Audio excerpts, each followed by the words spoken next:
Terpantas, terkini dan sahih. Bila-bila masa, di mana jua. Berita di jari. Subscribe YouTube Bulletin TV3. Assalamualaikum dan salam sejahtera. Terima kasih memilih Buletin 1.30. Saya Marsila Hassan, tajuk utama tengah hari ini. 16 sektor perdagangan dan pengedaran dibenar operasi sepanjang PKP. Pengisytiharan darurat tidak jejaskan tuntutan insurans.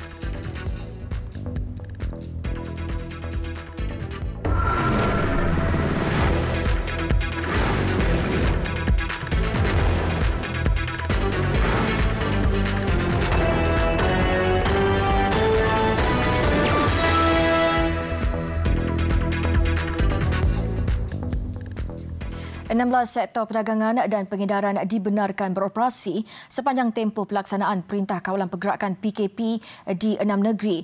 Menteri Perdagangan Dalam Negeri dan Hal Ehwal Pengguna, Datuk Seri Alexander Nantalinggi berkata, kebenaran itu bagi memastikan rangkaian peruncitan, pengedaran dan pemborongan tidak terjejas. Ia membabitkan kompleks membeli belah, pasar raya termasuk pasar raya besar, departmental stores, farmasi atau penyeraan diri dan kedai serba nika. Dobi tidak termasuk layan diri, restoran, kedai perabot, kedai emas, kedai elektrik dan elektronik, juga kedai buku dan alat tulis, kedai perkakasan rumah, kedai makanan haiwan, bengkel kenderaan, pusat pengedaran dan jualan kereta serta stesen minyak. Langkah ini sejajar dengan keputusan kerajaan untuk membenarkan perniagaan dalam sektor perdagangan dan pengedaran beroperasi selama PKP. Persatuan Insurans Malaysia memberi jaminan pengisytiharan darurat sehingga 1 Ogos ini tidak akan membatalkan tuntutan insurans am. PIAM dalam satu kenyataan menjelaskan tuntutan semua pemegang polisi insurans am yang dilakukan dalam tempoh darurat akan dibayar mengikut terma dan syarat polisi mereka. Semua pemegang polisi termasuk perniagaan dan individu disaran mendapatkan maklumat daripada syarikat insurans masing-masing. Semalam yang di-Pertuan Agong mengisytiharkan darurat bagi membendung penularan COVID-19. Ia akan berkuat kuasa sehingga 1 Ogos ini atau satu tarikh lebih awal daripada tarikh perkenaan.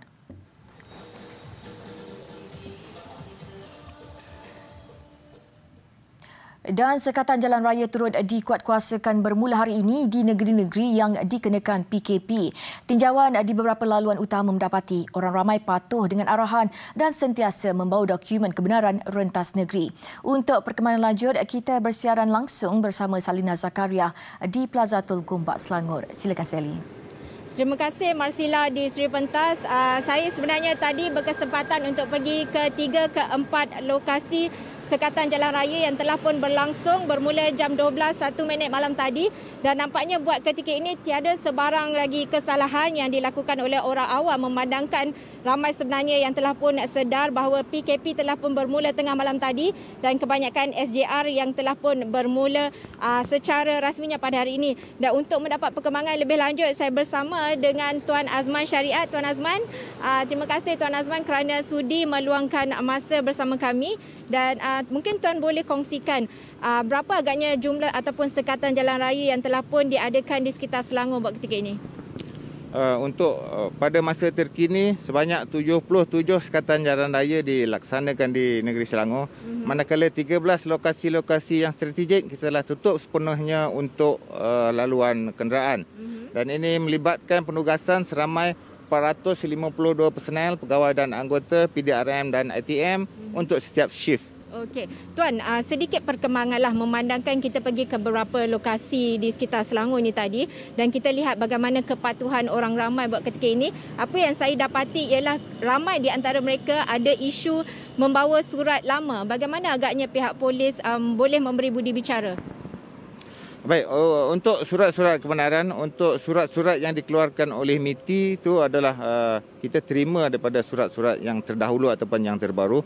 Bagaimanapun untuk surat yang dikeluarkan oleh majikan dan kebenaran oleh polis, kita memerlukan surat-surat yang baru manakala mungkin telah berlaku perubahan-perubahan.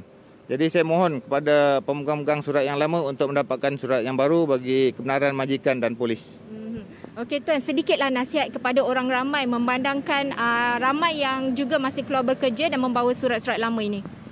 Ya, saya menyuruh orang ramai untuk mendapatkan surat-surat yang baru dan juga saya memohon kerjasama daripada orang ramai untuk mematuhi arahan pergerakan PKP ini demi untuk kita membengkang penyebaran virus COVID-19 ini. Okey, terima kasih Tuan kerana sudi bersama kami walaupun seketika, tapi sebenarnya penugasan pihak polis telah pun bermula sebelum ini dan bagi anda pastikan sentiasa patuh SOP. Saya tahu anda juga mungkin risau dengan keadaan semasa ketika ini dengan jumlah yang agak meningkat kes COVID-19 harian. Jadi sama-samalah kita patuh ke arahan baru ini. Hanya 2 minggu untuk kita cuba memutuskan rangkaian lengkuk COVID-19.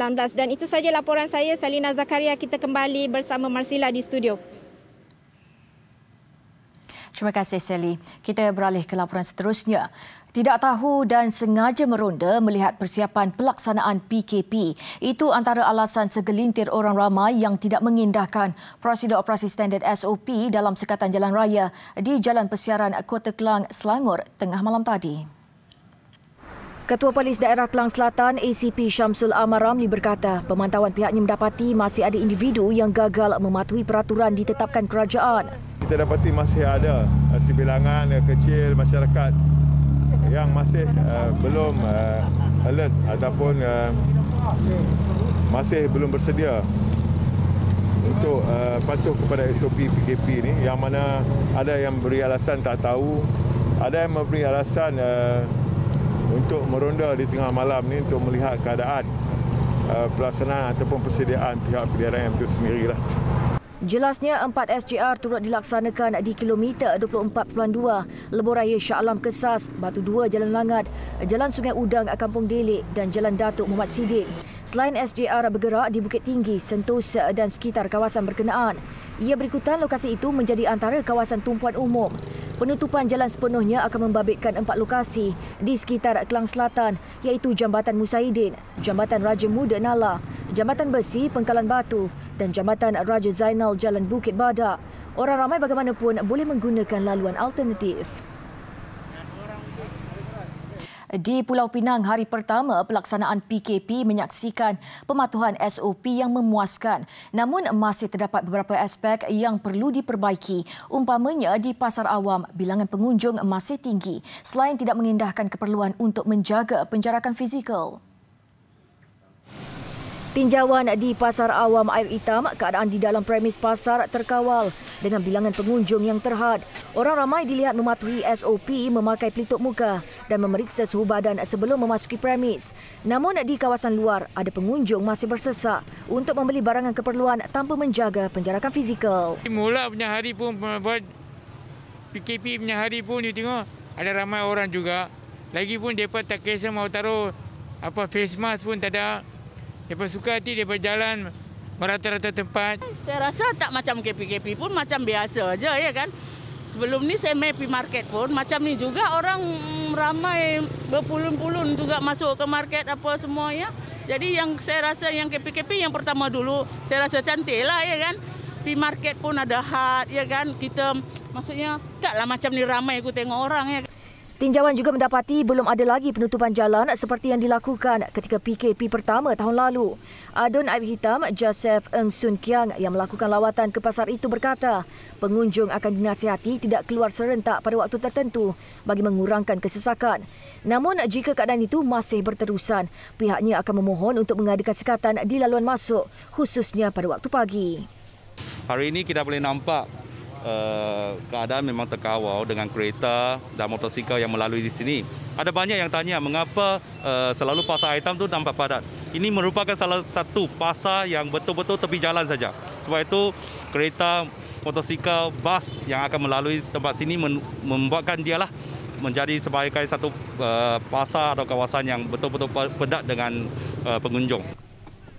Sementara itu, Ketua Polis Daerah Timur Laut ACP Sofian Santung ketika dihubungi berkata pihaknya memantau keadaan itu dan mempertimbang beberapa langkah menangani kesesakan. Pasar Awam Air Hitam antara 4 pasar awam di Pulau Pinang yang diarah tutup sementara ketika PKP tahun lalu berikutan kesesakan trafik dan pengunjung. Selain sekatan, penjaja kecil sekitar pasar awam itu juga tidak dibenarkan beroperasi sepanjang tempoh PKP. Di Melaka, sebanyak 25 sekatan jalan raya dilaksanakan di negeri itu sepanjang PKP. Ia membabitkan 14 SGR secara tetap dan 11 secara mobil yang dilakukan 24 jam setiap hari. SGR di Melaka ditingkatkan berbanding PKP Mac tahun lalu. Berikutan negeri itu merekodkan kemasukan pendatang asing tanpa izin parti melalui lorong tikus. 10 SGR dilaksanakan di daerah Alor Gajah, 8 di Melaka Tengah dan 7 di Jasin. Kebanyakan SGR yang tetap terletak di sepadan-sepadan lah, di kawasan Alor Gajah dan juga di kawasan Jasin. Manakala di Melaka Tengah ni kita lebih tumpukan kepada yang merentas daerah. Merentas sepadan cuma 2 daerah saja, Alor Gajah dan juga Jasin. Dalam melaksanakan SGR ini, setakat ini kita melibatkan 700 keanggotaan pada satu hari yang melibatkan polis dan tentera. Dan pada masa yang sama juga pihak polis telah menubuhkan pasukan pematuhan. Bagi kontijen Melaka ni kita mempunyai 77 kawasan tim pematuhan yang melibatkan 282 anggota dan pegawai. Dan tim-tim pematuhan ini akan menentukan bahawa lokasi-lokasi tempat tumpuan ramai mematuhi SOP yang ditetapkan. Bermula tengah malam tadi, sebanyak 4,218 kenderaan telah diperiksa melalui SGR di Melaka. 48 kenderaan diarah berpatah balik, selain 5 daripadanya di kompaun kerana ingkar PKP. Sementara itu, tinjauan di lokasi tumpuan pelancong di Melaka mendapati kawasan Bandar Hilir lengang selain pemantauan turut dilakukan pihak polis. Perkembangan banjir di Pahang. Hingga kini lebih 15,000 mangsa membabitkan 4,046 keluarga masih ditempatkan di pusat pemindahan dengan daerah Temerloh mencatatkan bilangan mangsa paling ramai iaitu 6,702 orang. Diikuti Pekan 3,241 orang dan Maran 2,060 mangsa.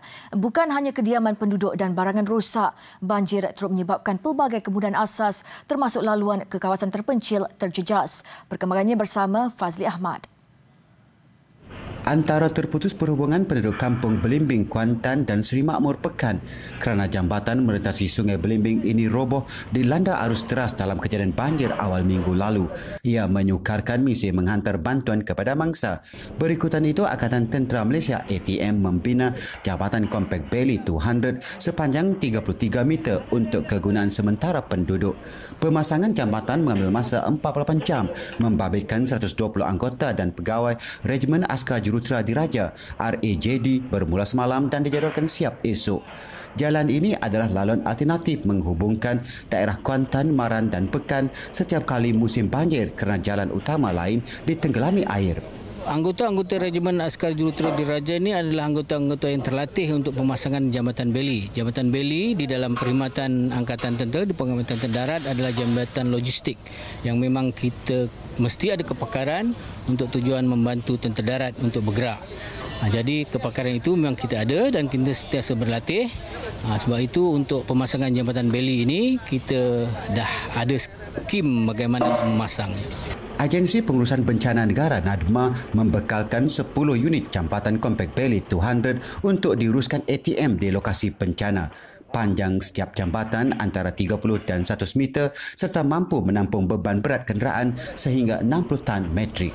Jambatan ini dibina untuk satu tempoh jangka panjang, mungkin beberapa tahun sebelum jambatan kekal dibina semula untuk menggantikan jambatan yang melintasi Sungai Belimbing ini yang runtuh pada 4 Januari lalu. Ia adalah untuk kemudahan penduduk berulang-alik daripada perkampungan di sebelah sana ke pusat bandar berhampiran. Fazli Ahmad, TV3. Bijak. Sementara itu, di Johor, jumlah mangsa banjir kembali meningkat. Beberapa lokasi rendah bersebelahan sungai dinaiki air berikutan fenomena air pasang besar yang melanda sejak semalam. Meskipun ketiadaan hujan di kebanyakan kawasan, langkah berjaga-jaga masih diteruskan ekoran fenomena berkenaan yang diramal berlaku sehingga Sabtu ini. Fenomena air pasang besar menyebabkan jumlah mangsa banjir di Johor meningkat kepada 3,389 orang, membabitkan 917 keluarga berada di 35 pusat pemindahan sementara PPS di 5 daerah setakat tengah hari ini. Ia berbanding seramai 3,274 orang, membabitkan 902 keluarga malam tadi. Sabah turut merekodkan peningkatan jumlah mangsa banjir kepada 10,074 orang, membabitkan 420 keluarga dan ditempatkan di 8 PPS di Kota Marudu, Pitas dan Beaufort. Ia berbanding 951 orang daripada 310 keluarga dilaporkan pada jam 10 pagi tadi. Kota Marudu kekal mencatatkan jumlah mangsa tertinggi iaitu 888 orang daripada 367 keluarga. Sementara itu keadaan dilaporkan bertambah baik di Jajahan Pasir Mas Kelantan dengan penurunan jumlah mangsa banjir apabila hanya 2 PPS dibuka menempatkan 84 orang daripada 22 keluarga. Malaysia tidak terlewat dalam mendapatkan vaksin COVID-19. Malah Menteri Sains, Teknologi dan Inovasi Khairy Jamaluddin menegaskan Malaysia antara negara pertama yang akan menerima bekalan vaksin dalam kalangan negara yang tidak menjalankan ujian klinikal. We didn't do clinical trials because our numbers were very low last year. We are only doing clinical trials now because our numbers are high. Jadi janganlah buat perbandingan yang Indonesia dapat dulu. Indonesia dapat dulu sebab mereka buat ujian klinikal fasa ketiga di Indonesia. That's why they have the data.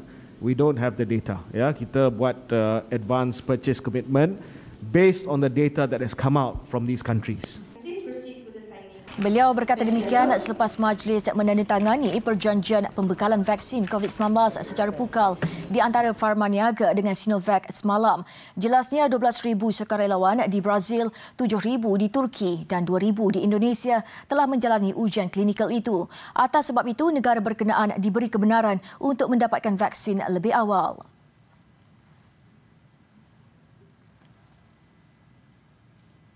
Bursa Malaysia akan terus beroperasi bagi menyokong dan memudah cara proses pengumpulan dana, perdagangan dan pelaburan sepanjang tempoh PKP dan ordinan darurat dilaksanakan. Menteri Kewangan Datuk Seri Tengku Zafrul Abdul Aziz berkata, operasi ini penting bagi pemulihan ekonomi selain membantu pelabur menguruskan peluang dan risiko pelaburan dalam tempoh terbabit. Bank Negara akan turut memantau keadaan pasaran kewangan bagi memastikan mudah tunai dalam pertukaran asing, pasaran bond dan pasaran wang mencukupi. Menurut beliau, sistem perbankan dan amalan pengurusan risiko yang mantap dijangka mampu mengurangkan kesan sebarang penurunan kualiti kredit dan terus menyokong pemberian pinjaman oleh bank dalam tempoh mencabar ini.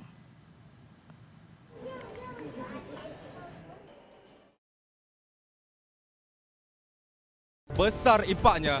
Selepas hasilnya, pantas menampilkan prosiding ini secara keuangan maya. Berita di jari. Subscribe YouTube Bulletin TV3. Kembali dengan laporan antarabangsa. Presiden Indonesia Joko Widodo terima suntikan vaksin COVID-19 Sinovac jam 10 pagi waktu tempatan hari ini. Detik bersejarah buat negara jiran itu turut disiarkan secara langsung menerusi media tempatan dan akaun YouTube Sekretariat Presiden. Jokowi perlu menunggu kira-kira 30 minit sekiranya berlaku reaksi susulan seperti alahan atau simptom lain. Terdahulu memetik laporan media tempatan Kompas, kabar itu disahkan Ketua Sekretariat Presiden yang turut memaklumkan Jokowi akan disuntik di Istana Presiden di Jakarta. Sebelum ini, pihak berkuasa Indonesia meluluskan penggunaan kecemasan untuk vaksin COVID-19 dibangunkan China Sinovac Biotech. Keputusan itu sekaligus menyaksikan Indonesia, negara pertama di luar China, meluluskan penggunaan vaksin berkenaan. Kebenaran itu diputuskan selepas data sementara ujian kepada manusia di peringkat akhir di Indonesia menunjukkan vaksin itu berkesan 65.3%. Suntikan kepada Jokowi juga menandakan bermulanya program vaksinasi di Republik itu dan ia akan diedarkan kepada 34 provinsi. Petugas Barisan Harapan dalam kalangan petugas kesihatan dilaporkan akan menerima suntikan terawal. Ke perkembangan nahas Sriwijaya Air SJ182. Sekurang-kurangnya 90 beg mayat dan lebih banyak serpihan pesawat dihantar ke pangkalan Tanjung Priok untuk siasatan lanjut hari ini. Peluang mencari kotak hitam kedua yang mempunyai perakam suara kokpit dilihat semakin cerah apabila kotak hitam pertama yang mengandungi perakam data penerbangan telah ditemui semalam. Dan penemuan kedua-dua kotak hitam ini pastinya bakal merungkai 1001 misteri nahas itu. Jentera Boeing 737-500 yang direhatkan hampir 9 bulan akibat pandemik kembali melakukan penerbangan bulan lalu.